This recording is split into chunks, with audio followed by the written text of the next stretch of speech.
Hello everyone, I'm Captain Logan and this is Superhero Rewind. Ninja Turtles is one of my personal sacred cows. It's one of those things that's hard to be critical of because if you grew up with it and loved it when the original animated series was first on, it's nearly impossible to separate opinion from nostalgia. Ninja Turtles is obviously not high art, whatever that means. Most people wouldn't classify much, if any, of superhero properties that way, but Ninja Turtles would especially be low on the list. They're turtles. They're ninjas. Or at least they use ninja weapons and say they're ninjas. They're obsessed with pizza. Just how deep do you really want this material to be? And in fact, when Eastman and Laird first drew the Turtles back in '84, they intended it as a parody of some of the top-selling comics of the time. They didn't think it would sell, much less that it would lead to this giant empire of a franchise. So to ask Teenage Mutant Ninja Turtles to tackle deep philosophical or social issues would be like asking Batman to wear blue tights and a red cape.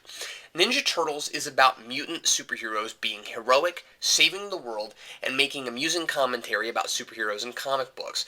But even the original comics were about more than the cartoon show it spawned. That show was nearly all parody, and the Turtles were goofy, punny, and rarely took anything very seriously.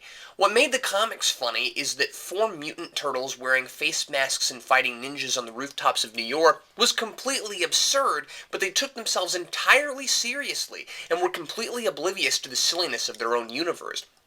They were dark, edgy, and though not without a sense of humor, none of the four turtles cracked the lame groaners they did in the cartoon show. But once again, sacred cow. Looking back on it now, those lame jokes are still charming to me because of the nostalgia factor. But that's not what the Turtles' creators originally had in mind for them. It's just what appealed to kids in the 1980s. It sold, and we certainly have it to thank for the Turtles' popularity and everything that's come after it in 25 years, good or bad. What's most impressive about the original live-action movie is how seamlessly it blends that edgier material with the more light-hearted Turtles the TV series made famous. The first time we see them, they're completely in shadow, and the first glimpse we get of Raphael peeking his head up through a manhole cover makes him look like they do in the comics. He doesn't look like a cartoon. He's intimidating. And that's fantastic because the first shot makes or breaks the ability for the audience to suspend disbelief. We have to believe these live-action versions are the real deal, not four guys running around in lame costumes. And we finally see them in full profile, especially after the effectively dramatic way the Turtles have been semi-introduced. We really do believe it. But these turtles have some of the cartoon version in them too. They crack those lame one-liners, though they're less lame here. A lot of them are pretty clever, and it's clear that a lot of work went into making the film fun for kids but accessible to adults. There are fun moments where the turtles draw attention to the fact that they are turtles, like watching a cartoon of the tortoise and the hare on TV and getting angry at the tortoise for getting beat by the rabbit. Even the pizza stuff is more clever than it was in the TV show, like the early scene where the pizza guy can't find the turtle's address because it's a sewer grate, and Michelangelo makes him take $3 off the tab. The Turtles also make a lot of pop culture references, and considering the comic was a parody of pop culture, this is welcome and appropriate, and again, it's there for the adults. I also enjoy all the product placement, but I think I just miss all those old 1980s logos. There's not a lot of story here, but it's not a huge problem. What story there is paced well and made mostly believable. If the film is making any social points at all, it's about how easy it is to influence teenagers, and how a lot of teenagers feel like outsiders, whether they're mutants or humans. That's illustrated by the gang of thieves Shredder builds in New York. He finds teenagers, trains them like ninjas, and uses them to steal what he needs and fight his battles for him. This is the strongest idea in the movie for two reasons. First, it explains how the Shredder gets so many minions. Too often in superhero stories, a villain has hundreds of henchmen and we're never told where they came from, how he can afford them, or why they're willing to risk their lives for him. But here, the Foot Clan aren't faceless soldiers, or robots like in the TV show. They're kids who have been seduced. I also like how they went the extra mile and showed this compound where the kids played video games, went skateboarding, smoked, did anything they wanted to when they weren't training or on the job. The Shredder makes them believe, as he says, that they're in a family and that he's their father. All of that is believable and well written. The rest of the story is essentially that of the first few issues of the comic book, minus Baxter Stockman and the Mouser robots. One of the strongest scenes is where Raphael first meets Casey Jones and stops him from beating up some thieves with a hockey stick. It's played a lot like the same scene in the comics. Other scenes that are well lifted are the fire in April's shop and the fight with Shredder on the roof at the end. The Shredder is fantastic, and this is my favorite representation of him. He's not superhuman or in league with aliens or even really evil. He's a ninja who's gone down the wrong path, and he justifies his gang by reinventing the concept of honor to fit his own purposes.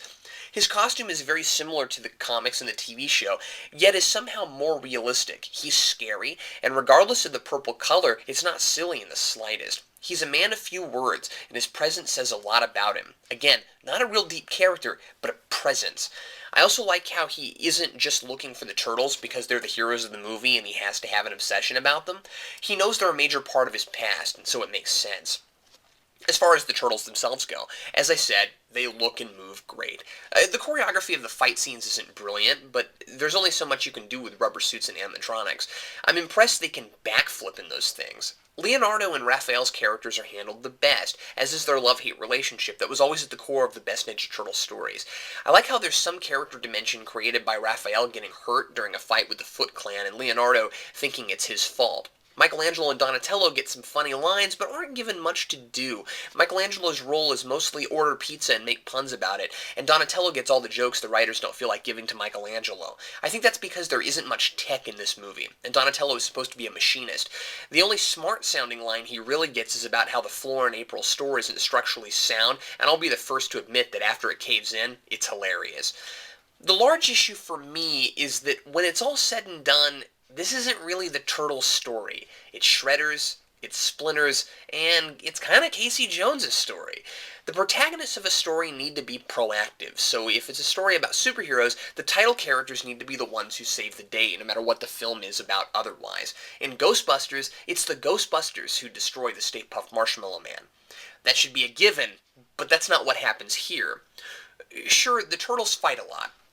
They beat up a bunch of Foot Ninja. They go after the Foot Clan when they kidnap Splinter, which is the central conflict.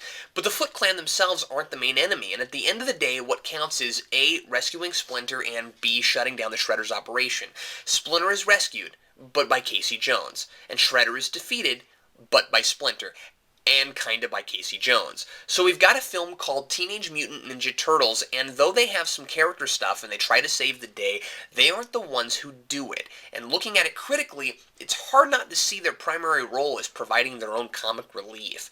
What's worse than that is that while Casey Jones kind of seems like the hero of the whole movie at the end, he loses sympathy for me. He saves Splinter single-handedly, but he kills the Shredder. That's a plot point that's easy to forget because it's smoothed over with a touchy-feeling ending where Casey and April have this romantic kiss after being at each other's throats the whole movie. But he really does kill the Shredder. He nonchalantly presses the button on the trash compactor. Now, I know Shredder doesn't really die, but if there hadn't been a sequel, you'd have to assume he had, and obviously that was Casey's intention. This is lazy, lazy character writing. After all, what was the point of that scene with him and Raphael in the park? Raphael took him on because he was brutalizing criminals. So, hasn't he learned anything? The most proactive character in the movie hasn't changed at all by the end. You can probably expect him to start running around the park, beating the crap out of people again, and the Turtles themselves are completely superfluous, at least as far as the story is concerned. Now, despite all of that, Ninja Turtles gets a 2.5 out of 4 from me. It's a really fun movie, and it's paced well, taking its time to give each of the characters moments to shine. It gets a lot of the source material right, and it's impressive how much is done with a limited budget. If I were to turn off my analytical brain, this would be a 4, but critically, it's got real narrative problems, which have to be addressed as this isn't just straight parody, and it is taking itself at least somewhat seriously. And so that's where the points went. Join me next time for a review of the superhero film that defined superhero films, Richard Donner's Superman.